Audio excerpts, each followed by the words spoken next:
So the highly anticipated Ford Bronco Trail App is finally here. Stick around. Let's talk about it.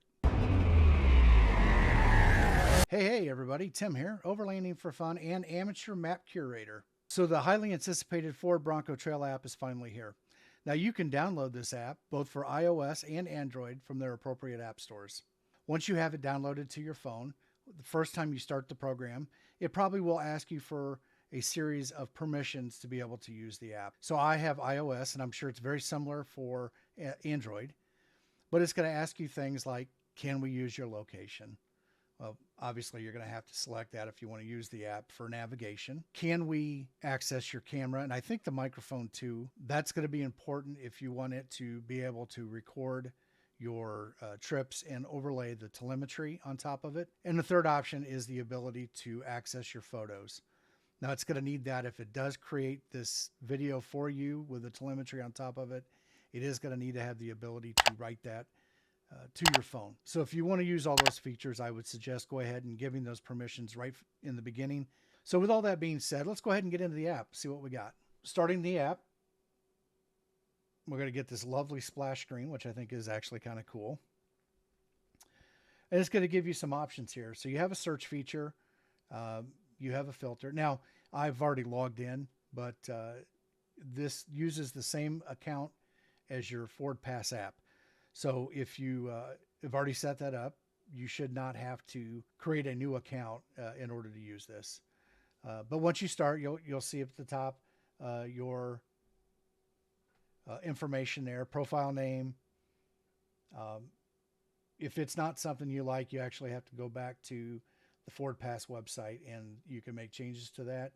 You can edit your nickname, and then you can also tell it what you would like it to display. So in my case, I selected username user nickname as opposed to my username or profile name. But you can just hit the edit button here and you can change that information and hit save. All right, so once you have your profile set up the way that you want it, you're going to come back here to the map. As we scroll out on the map here, you will start to see points of interest pop up. These are trails. Now, in some of the cases, they are color-coded, green, orange, and red. And some of the other ones, there's a number in them. And what that number indicates is that there's multiple trails in that area. Top part of Michigan there is a red dot, and then right below it is 5, and then over in the southeastern part of the state there's a couple 2s. So you would just expand that map out, and then, like, for example, where the 5 was, now we see another one, and the numbers are going away. So those are just 5 trails in the same area. Now the color coding, and I'm not sure if it shows up, the 3 across the top are red, the 2 on the bottom are orange. I kind of wish there was a little bit more distinction between the red and the orange. Now, the system that Ford uses, and I'm going to skip ahead of the filter here just because it gives us a good example. Those are for the difficulty rating of the trail. Green, obviously, easy. Orange is a moderate.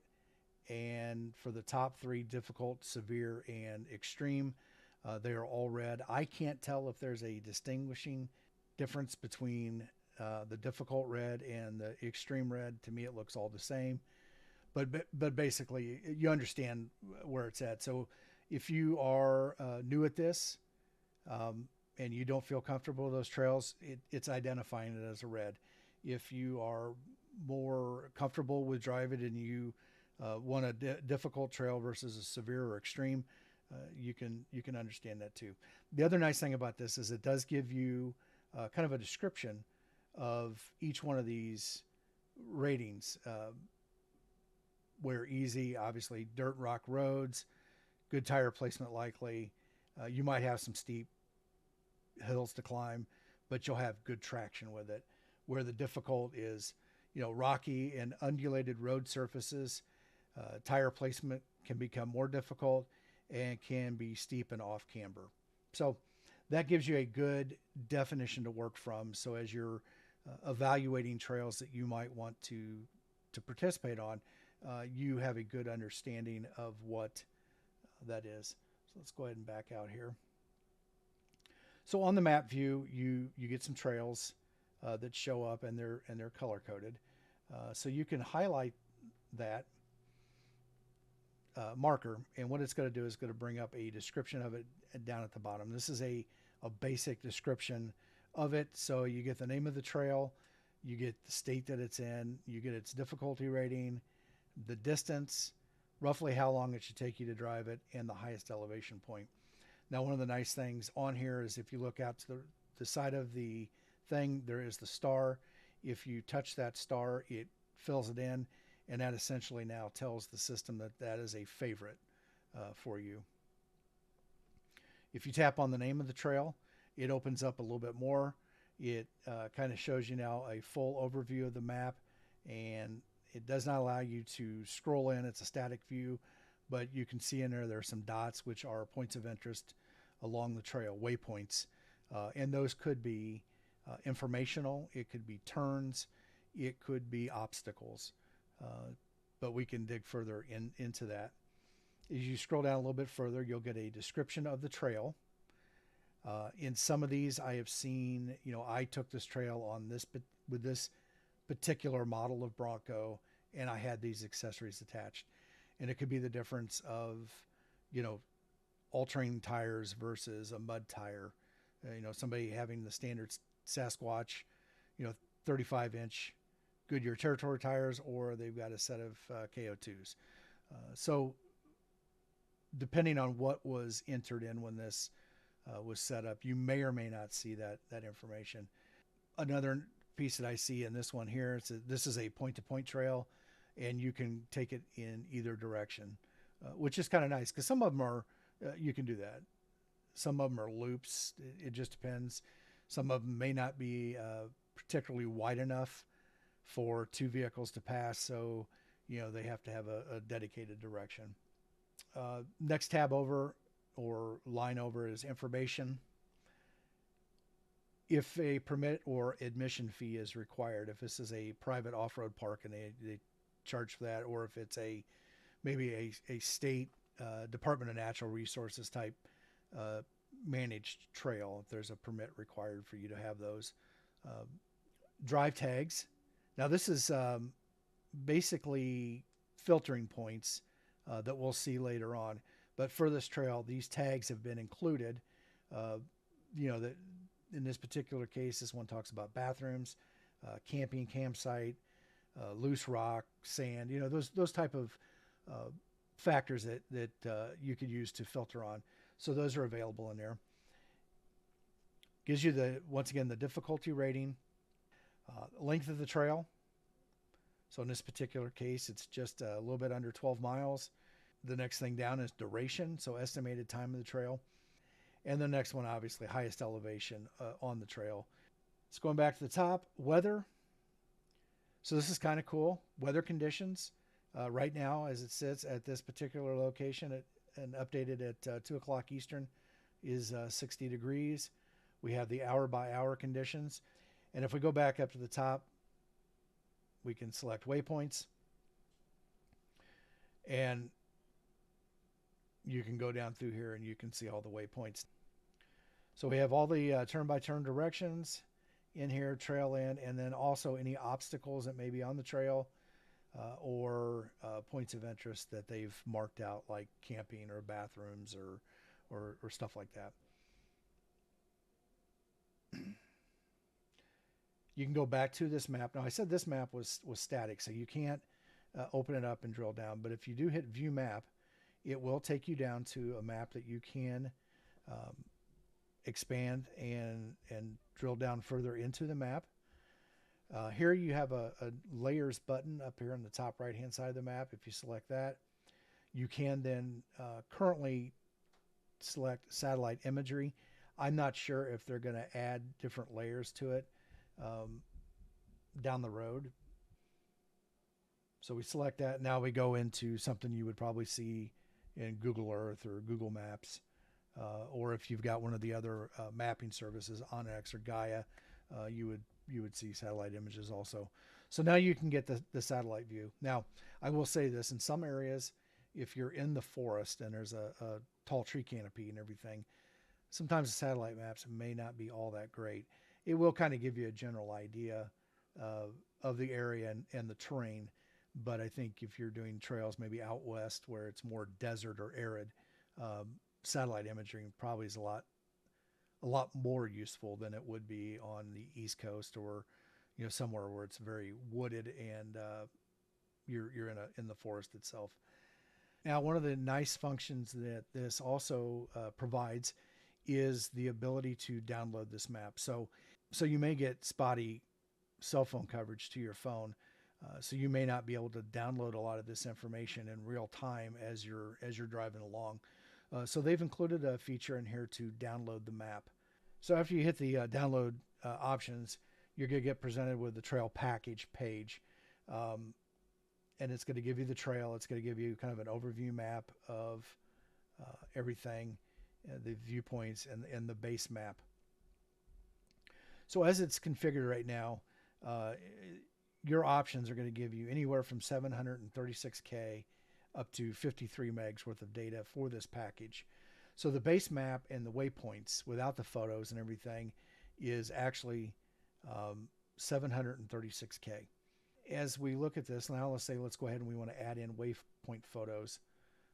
We can include those. We check that box, and we can see now that our download requirement for this package is going to be 20 megs. So let's say we want to go ahead and we want to add the satellite imagery into it. We can select that, and now it's going to be 53 megs total for this package. So you can choose what you want. If you don't want the satellite imagery, I wouldn't download it, but if space is not an issue, you never know. You might want it. You might need it. Once you've decided on what you want to download, you can just go ahead and select download now. And in the background, we're going to start downloading that information. And as we can see here now, the map just went ahead and finished its download. All right, so we came back to our base map again, and we've got the 5 points of interest, 5 trails in the area that we're in. So the other option you can do, now this goes in the curated trails, is if you hit the hamburger menu up in the top left-hand corner, this now takes you kind of in a image tile type way to look through the various trails. Now this one defaulted back to Redbird State Recreational Area, which is one of the ones in the area where I live in southern Indiana. And so you can scroll through, and here, you're not necessarily seeing points on the map, but you're kind of seeing some images. We see the base information of the state that it's in, the difficulty rating, and the particulars about the trail, time and duration. So you can scroll through and find ones that way that you like, and then just select one that you want to go to. The other thing that is kind of neat, and we can go to the filter option to find trails.